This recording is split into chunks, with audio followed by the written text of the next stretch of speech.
We are in the middle of WNBA free agency. It's always an interesting time in January/February cast.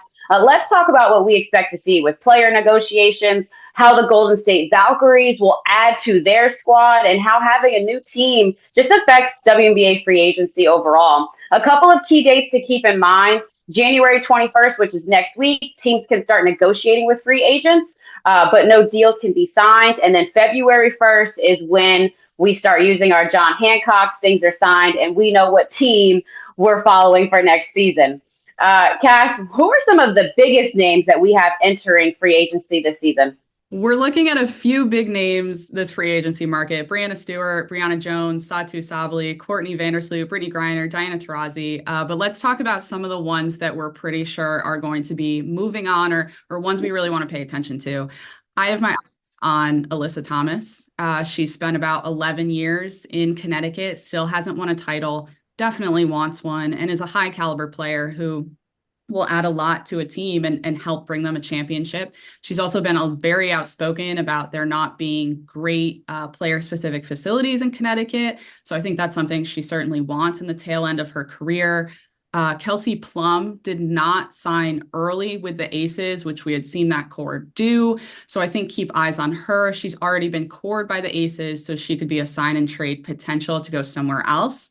Maybe Golden State is a nice fresh start for her. And then Satou Yeah. Sabally, yeah, right. We're And gonna get. she's familiar with that coach as well. She played with Natalie Nakase in Las Vegas, won 2 championships there. They have a pretty clean slate that we're going to talk about soon, but I think Kelsey Plum can really be a leader there. Maybe she wants just a different look, you know? Mm. But the last one quickly is just Satou Sabally. She had said she will not stay in Dallas. She was also cored by them so that they get something back, and the team will work with her on where to go. Another fun few landing spots, New York, where her sister plays, and Sabrina Ionescu, her former Oregon teammate. And then also maybe Indiana. That's a team that's definitely trying to play for a championship. Few pieces to add around Caitlin Clark, Aaliyah Boston, and Kelsey Mitchell, who is also a free agent, and we'll see what happens there. Yeah, I mean, some really interesting names. Satou Sabally, maybe a player that we didn't talk about a lot last year because she spent the better portion of it hurt. But once she came back after the Olympic break, she was the most improved player 2 seasons ago. I mean, for anybody, this is a player that you want to build and a franchise around and try to win a championship with. Interestingly enough, I think Kelsey Plum is going to stay with the Aces. For some reason, I just feel like that is home to her. I think she appreciates the culture and she fits in. And they still can become the Golden State equivalent on the NBA side and win a couple more championships if they keep their core together. That is what I believe. Another player that I wanted to mention who's not a free agent, but, you know, I love drama. She put in a trade request at the end of last season from the Seattle Storm. It's Jewell Loyd. 2 seasons ago, Jewell Loyd led the WNBA in scoring. A place that I possibly have my eye on for Jewell Loyd could be the Golden State Valkyries for sure. If she just wants to become the face of a new franchise, there is certainly a place for her. I think that could exist there. But maybe Chicago. I think it could be interesting to have her on a team with Camila Cardoso and Angel Reese, and what they're trying to start new in Chicago.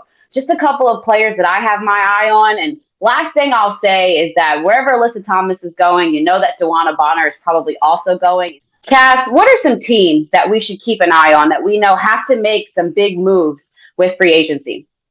The two teams with the most cap space are the Golden State Valkyries and the Connecticut Sun. And some big reasons you want to pay attention to them is because, as you mentioned, we've seen in the last few years with New York and Seattle, kind of those super team builds.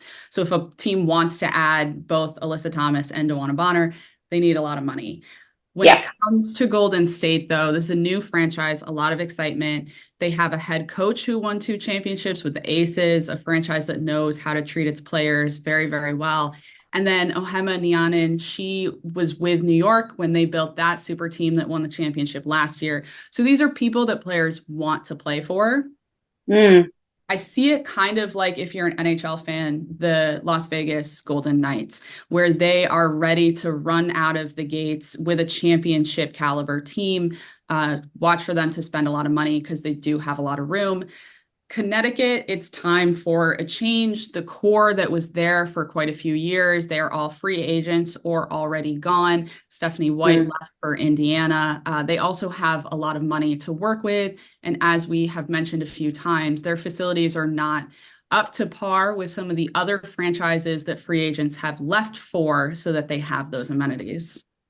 Yeah, and those things matter. At this day and age, the players want what's best. They understand that they should have a high standard of quality and working conditions. And so we support them in that. And hopefully, we see a lot of movement in WNBA offseason. Will Golden State snag a few more hot players? Maybe Connecticut Sun needs to make some big moves.